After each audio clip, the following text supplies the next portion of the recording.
dan percaya bahwa tinggal satu wahyu Quran yang masih menatap di dunia ini, yaitu Al-Quran. Tinggal satu wahyu Allah yang kita yakini terbebas dari campur tangan manusia. Maka kalau mau mendapatkan satu predikat menjadi orang yang didudukkan oleh surga, kita banyak-banyak baca Quran. Yang kedua adalah mereka yang hafidil lisan, orang yang senantiasa menjaga lisannya. Lisan ini tak bertulang, tetapi bisa saja menjerumuskan orang di dalam kemaksiatan, di dalam dosa. Bahkan orang yang saling bersayang-sayangan, berkasih-kasih, bisa saja bercerai-berai disebabkan karena lidah, atau bisa saja karena lisan. Apa kata satu buah lagi itu, dasar lidah tak bertulang, tak terbatas kata-kata. Ini bagus apa lagi? Jadi Bapak Ibu sekalian jamaah yang dimuliakan Allah, saking susahnya menjaga lidah ini, Allah membuat dua penjara buat lidah. Saya ulangi biar paham. Saking payahnya kita menjaga lisan ini, Allah menjadikan dua penjara, dua dinding buat lisan. Dinding yang pertama apa? Nih, gigi. Dinding yang pertama buat lisan apa? Gigi. Dikunci. Kalau kayak Ustaz gini ngomong, kita mau ngomong apa kalau gini? Kan gak enak. Kalau dikunci dengan gigi, gak bisa ngomong itu. Tapi masih bisa kedengaran vokalnya. Ditambah lagi dinding yang kedua. Apa dinding yang kedua? Bibir. Ngomonglah. Tidak bisa kan? Allah mendesain lidah ini supaya tidak sembarangan keluar kata-katanya, dengan satu penjaranya adalah gigi, yang kedua penjaranya adalah bibir. Orang yang mendapatkan kerinduan surga adalah mereka yang suka memberi makan kepada orang-orang yang kelaparan.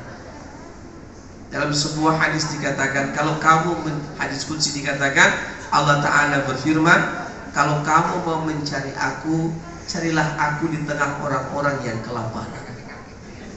Kalau kamu mau menjumpai aku, carilah aku di tengah orang-orang yang yatim.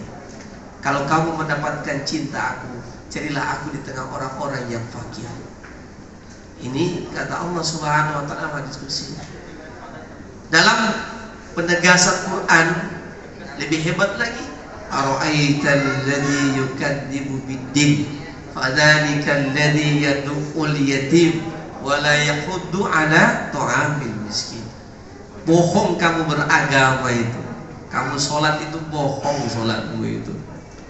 Kamu jadi ustaz itu bohong jadi ustaz.